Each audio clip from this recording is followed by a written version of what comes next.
UP का धानापुर गांव, यहाँ जन्मा एक लड़का तेज दिमाग तो था, लेकिन घर में इतने पैसे नहीं थे कि पढ़ लिख कर आगे बढ़ सके। इसलिए उसका भरोसा मांगने से ज्यादा छीनने पर हो गया। उसने दबंगाई और अपराध की सीढ़ी बनाया। सियासत का साथ मिला तो साम्राज्य बढ़ता चला गया। रकूब इतना बढ़ा कि मंच पर नेताओं को फूलों की माला नहीं, सोने की चेन पहनाता था। चेन का वजन नेता की हैसियत के हिसाब से होता था। अपनी दबंगाई और रुतबे से करीब 3 दशक तक पूर्वांचल की सियासत में दबदबा कायम करने वाले शख्स के परिवार में आज कोई ऐसा नहीं है जो जेल के बाहर हो। नाम है विजय मिश्रा। विजय मिश्रा खुद उम्र कैद की सजा काट रहा है। उसकी पत्नी, बेटा और बहू भी जेल में है। इस वीडियो में आज जानेंगे कि विजय मिश्रा के बुलंदी पर पहुंचने और साम्राज्य बिखरने की कहानी। 90 के दशक में विजय मिश्रा पहली बार ब्लॉक प्रमुख के लिए चुनाव लड़ा। पानी की तरह पैसा बहाया, सारे बीडीसी कैंडिडेट उठवा लिए और एक तरफा चुनाव जीत गया। इस चुनाव ने उनका कॉन्फिडेंट बढ़ा दिया।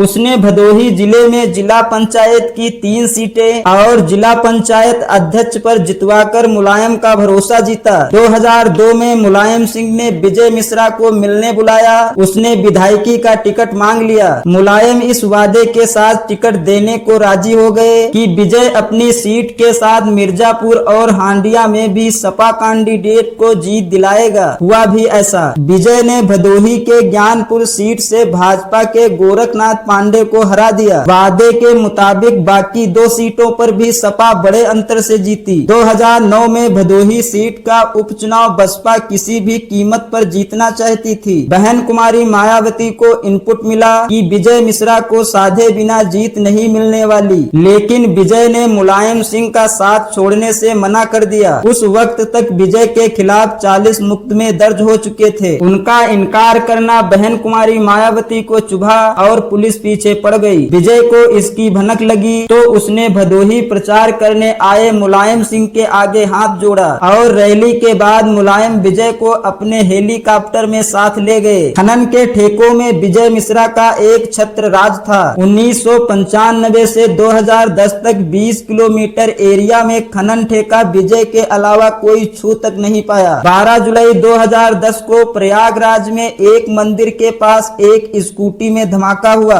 और बसपा सरकार के कैबिनेट मंत्री रहे नंद गोपाल गुप्ता नंदी बुरी तरह जख्मी हो गए। इसका आरोप भी विजय मिश्रा, ब्लॉक प्रमुख दिलीप मिश्रा और 2 अन्य लोगों पर लगा। दिलीप तो पकड़ा गया, लेकिन विजय मिश्रा फरार हो गया। विजय ने दाढ़ी बढ़ाई और गेरुआ कपड़े पहनकर अलग अलग राज्यों में घूमता रहा। यूपी पुलिस ने उस पर 2.5 लाख रुपए का इनाम रखा और आखिरकार 8 फरवरी 2011 को एसटीएफ ने उसे दिल्ली के हौज खास से गिरफ्तार कर लिया। 2012 में विजय ने जेल में रहते हुए सपा के टिकट पर चुनाव लड़ा और जीत भी गया। सपा की सरकार बनते ही वो जेल से बाहर आया। उस वक्त अखिलेश यादव मुख्यमंत्री थे। विजय ने अखिलेश का खास बनने की काफी कोशिश की, लेकिन नाकाम रहे। 2017 के चुनाव में अखिलेश ने विजय का टिकट काट लिया। विजय ने निषाद पार्टी से चुनाव लड़ा और बीजेपी कैंडिडेट को हरा दिया, लेकिन कुछ ही दिन बाद निषाद पार्टी ने विजय को बाहर का रास्ता दिखा दिया और यही से उसके बुरे दिन शुरू हो गए। 4 अगस्त 2020 को विजय के रिश्तेदार कृष्ण मोहन उसके खिलाफ जमीन हड़पने का केस दर्ज कराया और 14 अगस्त 2020 को पुलिस ने विजय को आगरा से गिरफ्तार कर लिया और इसके बाद कभी जेल से बाहर नहीं आ पाए। इस महीने कई पुराने मामले में सजा का ऐलान हुआ। 13 मई को विजय मिश्रा को 1980 के मर्डर केस में दोषी पाया गया और उसे उम्र कैद की सजा सुना दी। 15 मई को प्रयागराज एमपी एमएलए कोर्ट जमीन कब्जाने के मामले में विजय को 10 साल की सजा दी। उसकी पत्नी और बेटा को भी 10-10 साल की सजा काट रहे हैं। बहू रूपा मिश्रा को भी 4 साल के लिए जेल भेजा गया है। इसके अलावा 2020 में एक रेप केस और आर्म्स एक्ट में भी विजय को सजा मिल चुकी है। कुल मिलाकर विजय मिश्रा के सियासत, रसूख, दबदबा सब कुछ खत्म हो चुका है। आज की वीडियो में सिर्फ इतना ही। बने रहिए और देखते रहिए यूट्यूब चैनल अमित मामा। नमस्कार।